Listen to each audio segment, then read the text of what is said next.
What? Why are you shaking your head? You're welcome.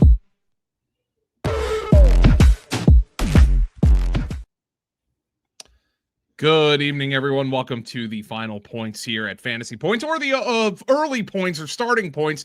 Well, depending on what you're asking for. Are you asking Monday Night Football questions, or are you asking Week 14 questions? And guys, Tom, we are starting to see the viewership, the listenership whittle down. That is completely common this time of year. But the questions we have to answer are the most important as the fantasy playoffs get started. How are you doing today, T-Bro? It's been a long day of shows. We've got the betting show done. We got the waiver wire show with Theo done, and now we're hitting here on Monday night.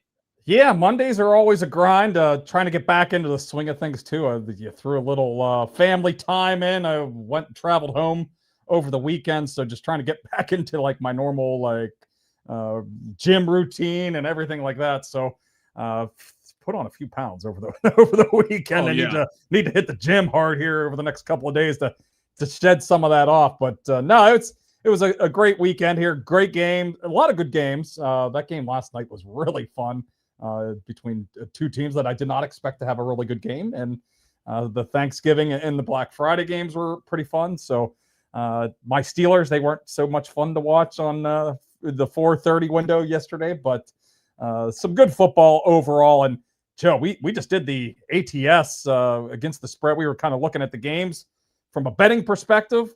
Man, there are some good games this upcoming weekend in Week 14. The NFL has backloaded the schedule a little bit here. They even put the Titans and the Browns against each other. So, you have two of the crappy teams not polluting two of the, some of the games. So really looking forward to the upcoming slate of games here in Week 14. T-Bro, we got the Giants and the Patriots tonight. Did you see Jackson Dart's outfit? I have not. I've been out of off the computer for 2 hours here. So. Oh my God. He is in like a leather trench coat. I mean, he flat out looks like a Metal Gear Solid villain, like a fucking Hideo Kojima, like legitimate villain, like just out of absolutely wild. Yeah, check this out when you get the opportunity to, and we'll end up getting to the people. Thomas Stipple says he's dressed like Neo from the Matrix is what it is. Oh yeah, this is quite the look. Yeah, I'm checking it out. That's somebody who he just got money for the first time in his life, and I think in 5 years some shit that I think I look cool in, but then he looks back at it and be like, what the hell was I doing? All right, so let's get to the questions. Let's get to the people, and get everybody kind of filled in for what they need. And we got some of our loyal listeners and watchers here, by the way. If you are not a Fantasy Point subscriber, you have 5 hours left to get in on our Cyber Monday deal. $18 for NFL Premium, includes all of our betting. $20 for the NFL Data Suite, which includes all the research tools. $40 for All In, which includes both of those things, plus college football fantasy, college football betting, everything that we offer for the rest of the 2025 season. That will take you through the Super Bowl, Tom, even including some early win totals, free agency, early draft props, all of that stuff. That will take you up until March 31st. And then all of our subscriptions for 2026 will start on April 1st. And also be on the lookout for our early bird special for 2020. We do not currently offer 2026 subscriptions. We will in a couple of weeks. So keep an eye on that. All right, let's go to RCG, a loyal watcher and listener. Do I drop Ricky P for a replacement level waiver wire guy? Second place, 14-team PPR. Who would you rather have right now, Tom? Here's a question for you. Ricky Pearsall or A.D. Mitchell? Oh, A.D. Mitchell. No doubt about it. I mean, we have Pearsall's on bye this week too, so you can't even we're almost at the point with Ricky Pearsall, like you have to see him have a good game first before you have any confidence throwing him into a lineup. So I'd much rather have Mitchell than Pearsall, especially since we're going to have a week off here with Pearsall. So yeah, I would drop him in, some shallower formats, maybe like 12-team leagues. You can still kind of hold on to him last spot in the bench and hope that he shows something in week 15. But this is going down as yet another lost season for Ricky Pearsall.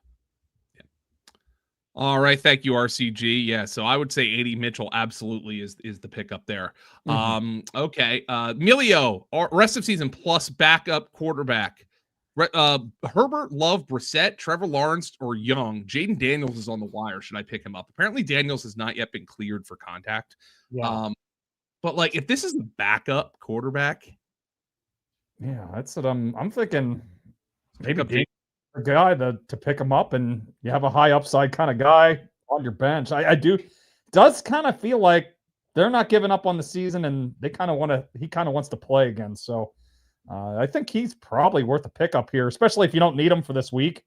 If this is a rest of season backup, like if you're not planning on playing Jaden Daniels in week 14, if he doesn't even play, maybe it's worth picking him up and seeing what happens. All right. Thank you so much, Emilio. Drink in nature. I have one of 6 teams going to the playoffs. Brutal year. I mean, I have so many teams that were Tom. I mean, I had so many teams that were dead in the water by like week 6 with all the injuries. Like I told you, I've said that on this show like 100 times, but the O'Marion Hampton injury was the one that really turned me into the Joker. Like that was the one where we're still waiting on him to come back. Yeah, like and he might come back this week with a quarterback who can't hand the football off. So like literally can't hand the ball off. So I mean, it could be. Yeah, it's been a war of attrition this year. It usually is, but it feels like even this year, more than other years, it's been a battle here. A lot of duds in the first round as well. Justin Jefferson, Saquon Barkley's had a rough year. Even like Bijan's kind of been meh here over the back half of the season. So it's been a kind of the a 200 yards from scrimmage yesterday. But well, yeah, that's what I'm saying. Like up until yesterday, but Derrick Henry. Yep, Derrick Henry's been a little off. So yeah, it's been a difficult year here. So hey, at least you got one team in. I mean, that's you gotta capitalize on that. Maybe win the league, and it won't feel so bad if you only have one of 6 through. If you can get a championship on that one team.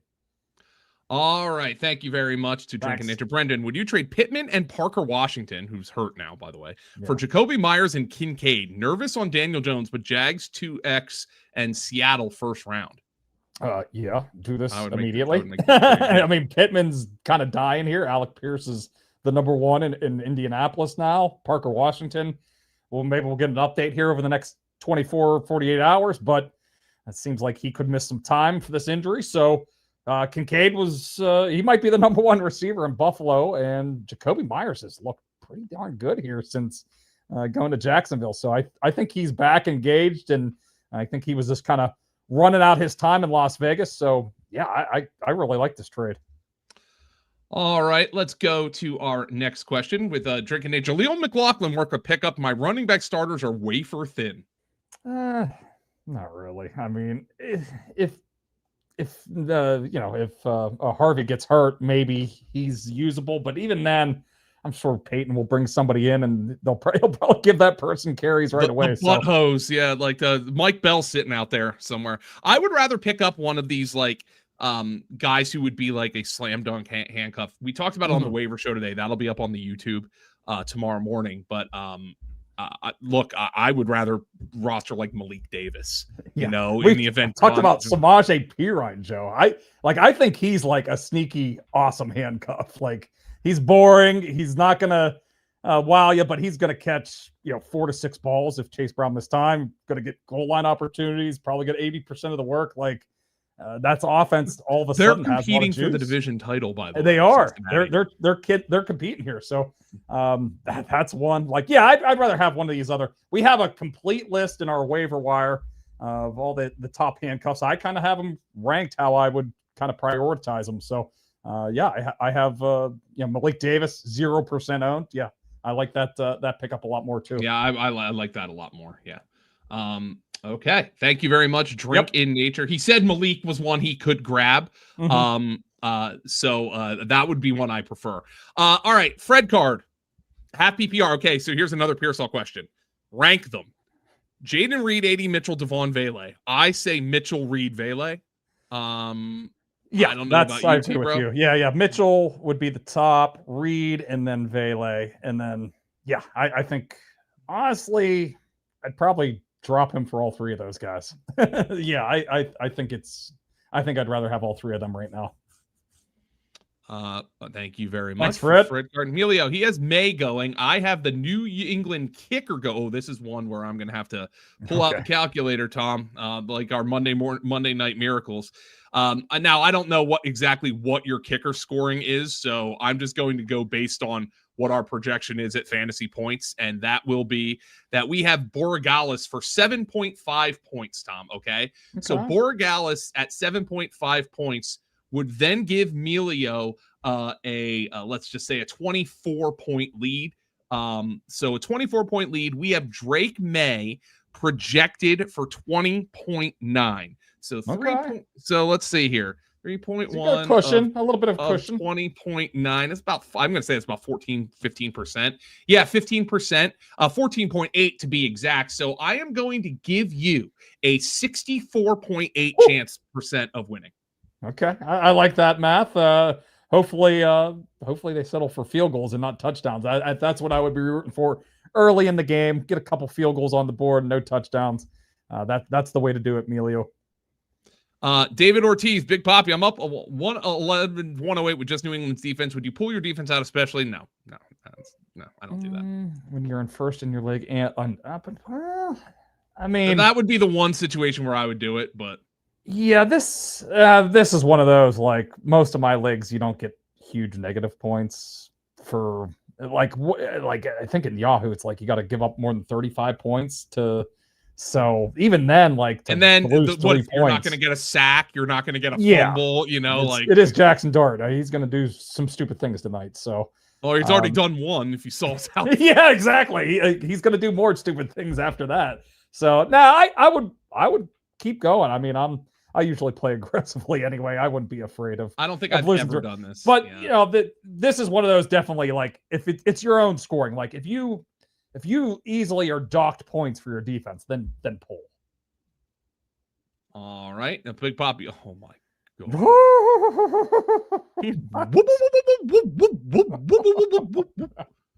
No, I can't do it. It's still JJ. It's still JJ. Hey, we're getting 9 back this week, man. We are getting 9. He's gonna be better than I guess that point spread did not move at all whenever it was indicated that 9 could be back. So, oh man, I can't believe we're in week 14 and we're getting Justin Jefferson or AD Mitchell rest of the season. I mean, if you've survived this long with Justin, that's honestly, I have Jefferson on like one team, and that team is deceased here. After this past week, it is completely done. I will be putting that one to bed, but good thing that you're still alive here with even with Justin Jefferson as your first round pick. Emilio, last question. Thanks so much, Emilio, for being here all season long. I really appreciate that. I mean, yeah, you and RCG and everybody else, even Big Poppy's always in here. But some of our other guys, I've noticed have dropped out here. At least on a Monday night, they might not need the waiver wire action. Exactly. Yeah, we're also getting to the point of time where people's teams are kind of solidified. You're not necessarily working the waiver wire as much, so. We'll get some people back on Thursday with the start sit questions, I'm sure, Joe. Yeah. Who would you cut for Brenton Strange? And I said it, guys, on the waiver wire pod, and you'll watch it tomorrow. You bozos, you got to go out and pick up Brenton Strange because I'm tired of talking about him on the podcast. All he does is produce. Just go out and get him. Obviously, he had been hurt, so that's why he was cut. But, all right. Strange, Pearsall, BTJ Brissett, or Love. My tight end is Andrews. And Andrews is Cheeks, by the way, as Thomas Tipple says, who has been complaining about the Ravens since day one, and he was proven correct. Yes, he's right this year. They're still the favorites to win the division, by the way. I would just cut Pearsall. Yeah, that's what I'm thinking, Pearsall.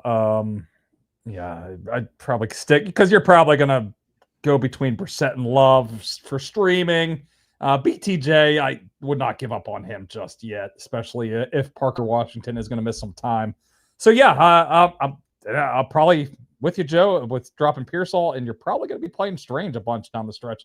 Although I think Baltimore does have a really nice tight end scheduled the next couple of weeks, but I don't think it did much for him on Thursday. It was likely that had all the production in that game. So, I'm with you. Let's drop Pearsall.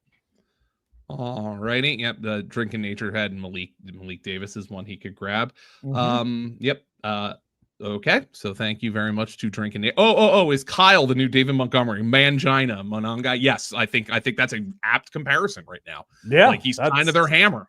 Yep. That was the compare. We were kind of talking about that a little bit, but it's like, he's a 7th-round pick out of Rutgers.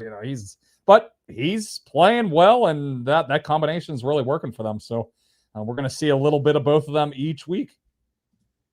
All right. Scrap Iron. Kindly tell me what you would do with Odunze, Colston, Loveland, and Oronde Gadsden. Oh, I mean, I think you probably have to play Odunze is a... Yeah. I mean, this is kind of tough because usually... I guess Odunze hasn't gone over 10 points in 4 weeks. No, it's been pretty rough. It's been rough for him. Well, Caleb can't hit the broadside of a barn right now. So, I mean... Yeah, it's all the run game right now with their offense. Loveland, Gadsden, I feel the best about maybe turning it around maybe here. Not this week. But they just have had like a kind of a crappy run out the last couple of games. They had a bye in there too, so it just feels like he's done nothing for a couple of weeks. But he did have a big reception in that game, so I kind of got to maybe play some other people over them, but I'm certainly not dropping any of these guys. TT Raskris is Lamar DOA for my team's rest of the season. I wouldn't be playing him right now. No, I don't know about DOA, but he has a different injury every week, and it's clearly affecting him. This is the worst he has ever looked in the NFL. Yeah, and well, they have the Steelers this week. I mean, the Steelers are giving up a lot of production right now, so next week, this week might be the last chance you give him a chance, but he has not looked right. He does not look to be moving well. The offense is disjointed, so. This is definitely one of those situations. He's been under 10 fantasy points a couple weeks in a row here, Joe. So feel free if you have another option off the waiver wire or on your bench to play somebody else. Drop Gadsden for Strange. Yeah, I would. Yeah, I mean, I think Strange is a more consistent. Trey Lance might have to play this week. I think you can do this. I would prefer to drop somebody else, but Gadsden is the guy I would prefer to drop. Yeah, this is definitely one of those I wish to drop somebody else and then maybe just play the matchups with your 2 tight ends here. But if I had to just play one the rest of the way, it would be Strange. All right. Yep. Thank you. That pizza looks so good. It does every week. Thank you, guys. I'm enjoying the Data Suite and AI tool. Thank you, nice. Emilio. I hope you hang on to your subscription for next year. Yeah, I hope everybody go take advantage of that Cyber Monday deal. Go play around with the tool. Hey, you can come up with your own bets, do your own research. We'll always help you with some decision making, but you can get in there and get dirty with all those awesome stats that we have. Jay Weezy, drop Rico Dowdle for Chuba Hubbard. This one's gonna piss you off every single week. Oh yeah, we're like gonna be using a hot hand here with this back. I still really think Dowdle's the guy to own in the backfield though. So yeah, I would not. I don't know if I'd mess with this. By the way, when it comes to Wilson and Jacoby, I don't even think I've looked at this matchup, and also we don't know about Marvin Harrison Jr. or Parker Washington. Yeah, either of those guys. Yeah, but we've seen enough of the 2 weeks prior. If Harrison is out, you're playing Michael Wilson. Poetic Lyricist, do you think Pierce has officially taken over the Pittman spot? Alec Pierce has been one of the best receivers in football this year. Yeah. Every freaking week. Yeah, I definitely think he has. He's their guy. And Shakir is killing me too. Here's the problem with Shakir. They have nobody on the outside who can win, and he's just not a guy who can win at it. Like he can't create on his own. He needs help. He needs people drawing attention. So Shakir. I still think he's their top option here moving forward. They're not going to get away with what they attempted 23 passes in that game. I mean, it was all just running the ball down the Steelers' throat. So I do think Shakir is going to be better moving forward. But I'm definitely with you, though. Pierce is the number one option in Indy's offense at this point. Thank you. Rutgers, RBU, Butgers. They can't even beat the worst Penn State team in my lifetime. I tell you what, though, I can't even remember. I was watching some of that Penn State game on Saturday. They had a pretty good running back for Rutgers too. Yeah. I was pretty impressed by him. So I'm gonna have to look him up to see if he's any kind of a prospect. Yeah, Manny. I'm going to be 8-5 in a redraft. BTJ and JJ, the first 2 picks. You have done an amazing job with that. That is impressive. You must have crushed the back half of your draft to be sitting at 8-5 with those 2 receivers. Trone Force, would you drop Goddard for Kyle Pitts or Zach Ertz? I'd drop him for both. I mean, like the Eagles offense is just Dallas Goedert apparently wasn't aware that the Bears were down 3 linebackers and had been giving up like a ton of production to tight ends. That's the same with the Steelers the week before. They didn't even try to throw over the middle of the field. I don't understand it. I don't get it. But yeah, if I had to choose one of them here, I guess I'd go. I feel like Ertz has been slightly more consistent here, more touchdown upside as well. But Pitts is, if we get any kind of indication that Drake London isn't coming back, like then Kyle Pitts maybe is the top guy here. Yeah, I just don't understand it with the Dallas Goedert thing. I don't know whose fault it actually is. And it's almost certainly, Tom, it's always a split of the blame, but it's really ridiculous right now. Like, I mean, the Eagles are actively like hurting themselves with some of their personnel decisions. Like, I don't understand it. Frustrating year. Strange and Jacoby Myers are on fire. Yes, they are. Brent and Strange just every single week, man. Jay Weezy, Juwan Johnson, Strange, Hunter Henry, or Gadsden for rest of season. I have Henry and Gadsden. The rest are on waiver. I would drop Henry for Strange. Yeah. Yeah. I have Hunter Henry and Gadsden. Yeah. I would drop Henry for him. So, yep.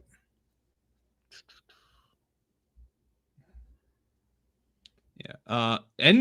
May or Dart tonight? May. We're playing May. Yeah, like I don't know, man. Dart, like I want to see what the plan is with like these designed runs and whatnot. Yeah, well, they were saying that there will be no design runs, so we'll see if that actually plays out that way. But I do think they want him to cut back on his running a little bit. So obviously that plays a big part for fantasy success. So we'll see how much they actually do it. But May's, I got to keep playing May.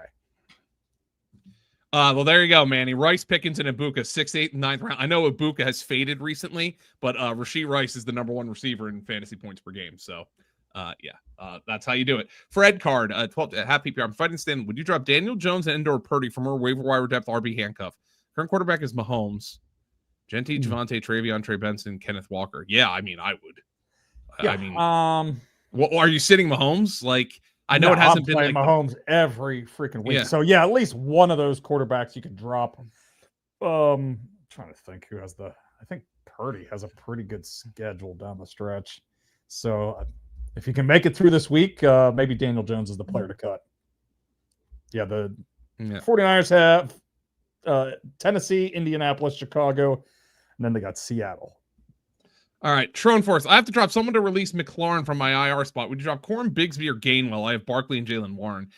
Here's another one with the Eagles. Tank Bigsby has 1 carry the last 2 games. It went for 8 yards. Yeah, you were thinking that they might start to use him a little bit. Chris Weck talked me out of it because he assumed they would be smart. So yeah. But maybe he should be getting a little bit more work. Yeah. I don't know. But Bigsby's the guy I would drop. Yeah, I'm with you. Like, look at Gainwell's had some monster games without Jalen Warren. We've seen that already this year. Corum, I mean, we haven't seen Jarquez Hunter at all. So Bigsby is the guy I would drop. All right, everybody. Bigsby is booty. I actually don't think so. I think he's been pretty freaking good this year. When they've given small sample alert, but he's looked pretty good on those carries. Yeah, there's an air of stubbornness from Philly, and look, it's worked out for them. Like, I'm not going to sit here and they've been to 2 of the last 3 Super Bowls. Okay, like if I'm an Eagles fan, and I am, and you're going to tell me they're going to alternate going to the Super Bowl with obnoxious collapse every other year, I'll take that every day of the week. It just sucks those in between years. Those Buffalo. I'm sure Buffalo Bills fans would be like, "Shut up and stop complaining." Especially since Buffalo can't score on offense now, either. Look, it's just, but the air of stubbornness is really annoying. I mean, I just don't know what they're doing. They're putting tight ends out there who cannot block. And they're still throwing them out there. It's driving me nuts. Well, guys, I knew this was going to be a completely much shorter episode, and as it has been as we go down the stretch. But I still like talking to y'all guys. It's a Monday night football game, 7:30 at night. Guys, have a great Monday night, T-Bro. See you. Thanks, Thomas Tipple behind the glass. We'll talk to you guys on Thursday. What? Why are you shaking your head? You're welcome.